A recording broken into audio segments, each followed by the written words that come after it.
Here's মাই natural prep protocol day 2। তো সকালে প্রথমে ঘুম থেকে উঠে ফ্রেশ হয়ে আমি আমার প্রথম মিল বানিয়ে নিলাম, যেটা গতকালকের মতোই সেম ছিল। আফটার দ্যাট আমি রেডি হয়ে জিমের উদ্দেশ্যে বের হয়ে গেলাম। অ্যান্ড আজকে মূলত আমি ব্যাক অ্যান্ড ট্রাইসেপ ট্রেন করি। তো প্রথমে আমি ওয়ার্ম আপ হিসেবে ব্যাকের জন্য পুল আপ দেই, যেটা ছিল 12টা করে 3 সেট। তারপর আমি চলে যাই ল্যান্ডমাইন টিবার রোতে, যেটা সবগুলাই ছিল ওয়ার্কিং সেট। আফটার দ্যাট আমি চলে যাই লো রোতে, অ্যান্ড এটা শেষ করে আমি দেই straight arm pull down, and লাস্টে ফিনিশিং হিসেবে লোয়ার ব্যাকের জন্য জাস্ট হাইপার এক্সটেনশন দিই। তারপর আমি আমার ট্রাইসেপ ট্রেন করি, অ্যান্ড ট্রাইসেপসের জন্য আমি মোট 3টে এক্সারসাইজ করি: dumbbell overhead extension, reverse grip push down, and rope push down, যেখানে আমি সবগুলোতেই 15টা করে 3 সেট করে দিই। তো ওয়ার্কআউট শেষ করার পর আমার পোজিং প্র্যাকটিস করার কথা ছিল, বাট আমাদের জিমে যেহেতু 12টা থেকে লেডিস হওয়ার, সেক্ষেত্রে আমি আর পোজিং প্র্যাকটিস করতে পারি নাই। তো একটা বিষয় আমি সবাইকে সাজেস্ট করতে চাই, সেটা হচ্ছে প্রত্যেকটা ওয়ার্কআউট সেশনের পরে পোজিং প্র্যাকটিস করবেন।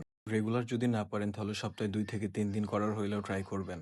তারপর ওয়ার্কআউট শেষে 6 ফুট হাইটের মেঘদূত ভাইয়ের সাথে ফাইজলামি করতে করতে বাসায় চলে আসি।